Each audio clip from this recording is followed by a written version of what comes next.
Okay, this tutorial is on creating a revolve in Creo, which gives you rounded cylindrical type objects.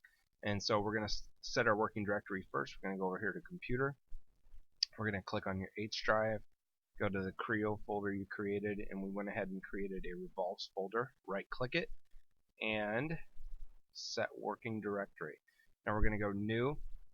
I'm going to call this R1. I'm going to start at the top left on your paper and work around counterclockwise. So we're going to call this revolve 1 and then click OK. Now revolves need two things. They need a center line and a closed object.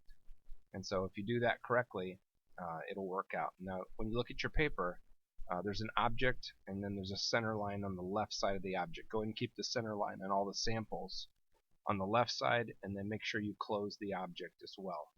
On the paper it's not closed. So we're going to go revolve. We're going to click on front like always, and we're going to click sketch view, and then we're going to rough out what the shape looks like. So we're going to use our line tool.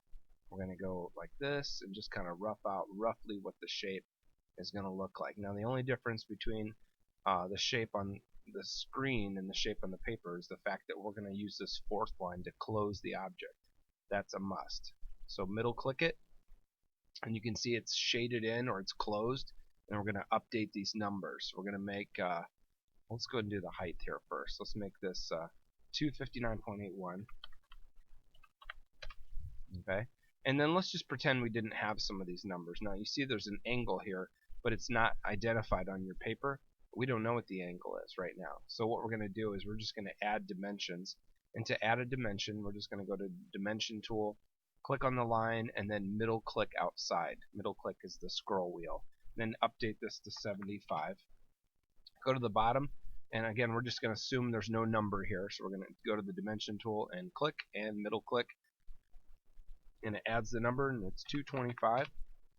And that is all the information you need, and it's correct. Now don't click green check mark because you've not put a center line in yet.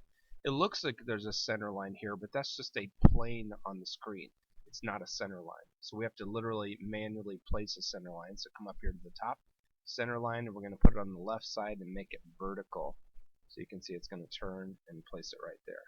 Now when you green check mark it, it will spin the object around, and you see we've basically created, this four-sided closed shape, and we've spun it around the center line, creating this. It looks like a rocket engine kind of.